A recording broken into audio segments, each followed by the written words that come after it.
Buenas, mi nombre es Luis Alberto Solís de la Facultad de Ingeniería de Sistemas de la Universidad del Pacífico. Para poder entender redes neuronales es importante tener conocimiento sobre números binarios, compuertas lógicas, buenas bases matemáticas y sobre todo fundamentos de programación. El cerebro humano es la máquina más compleja que existe. Posee millones de neuronas que al estar interconectadas entre sí generan la inteligencia. El cerebro puede hacer varios procesos a la vez. La unión de una neurona a otra se llama sinapsis.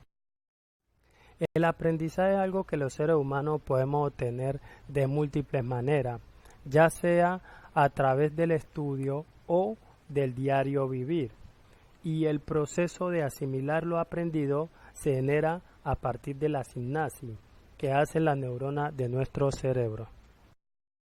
Las neuronas humanas en su estructura están diseñadas para recibir información que llega por unas ramificaciones llamadas dendritas y los axones, que son los encargados de enviar la información a otras neuronas a través de impulsos eléctricos que esta misma genera.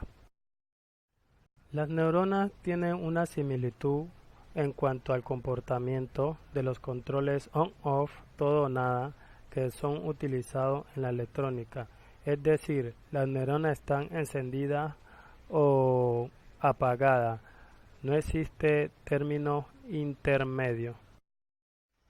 Lo que se busca con las redes neuronales es analizar y simular la capacidad que tiene el cerebro humano para procesar información o datos y a partir de estos procesos ver cómo se genera una respuesta.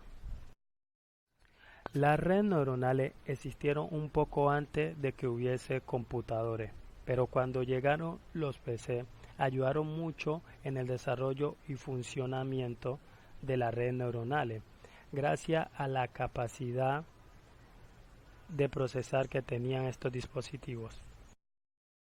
Pero después de cierto tiempo las redes neuronales fueron desprestigiadas, ya que según una investigación que se realizó, estas poseían ciertas limitaciones, pero hoy en día las redes neuronales tienen mucha importancia y son muy útiles.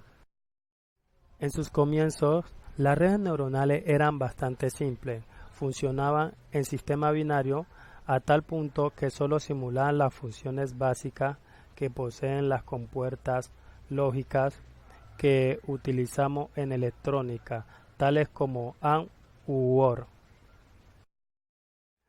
Conforme fue pasando el tiempo, se crearon otros tipos de redes neuronales, tales como perceptrón, que tenía 3 niveles, el de recibir datos, el de procesar y el nivel de salida, que podemos interpretar como el nivel de respuesta, y era capaz de asociar una entrada a una salida determinada.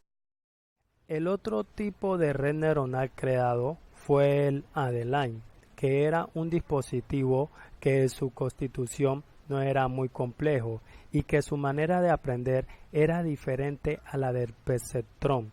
Se basaba en un aprendizaje de mínimos de cuadrados. Hay quienes creen que una red neuronal puede llegar a igualar al cerebro del ser humano, pero realmente no lo creo, ya que estos tienen características que los diferencian. Por ejemplo, el cerebro humano es robusto ante fallos, mientras que una red neuronal es vulnerable a los fallos.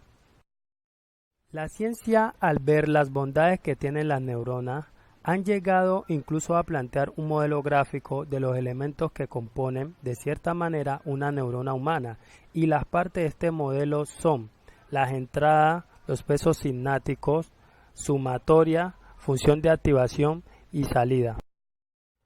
También podemos decir que la ciencia, al querer simular la manera en que trabajan las neuronas humanas, han llegado incluso a crear diferentes modelos de redes neuronales, además de lo anteriormente mencionado, tales como red monocapa, multicapa, feed-forward, recurrente, etc. Las redes neuronales, tales como perceptrón y Adeline, poseen arquitecturas similares, así mismo como sus limitaciones eran iguales. pero su forma de aprendizaje o procesar era muy diferente, aunque podríamos decir que Adeline estaba un poco más avanzada. Debido a las limitaciones que tenían tanto Adeline como Perceptron, surgieron otros algoritmos que buscaban mejorar el proceso de aprendizaje, tales como Perceptron multicapa y el algoritmo Backpropagation, entre otros. El perceptrón multicapa, a diferencia del perceptrón y del Adeline, posee al menos 3 niveles de neurona.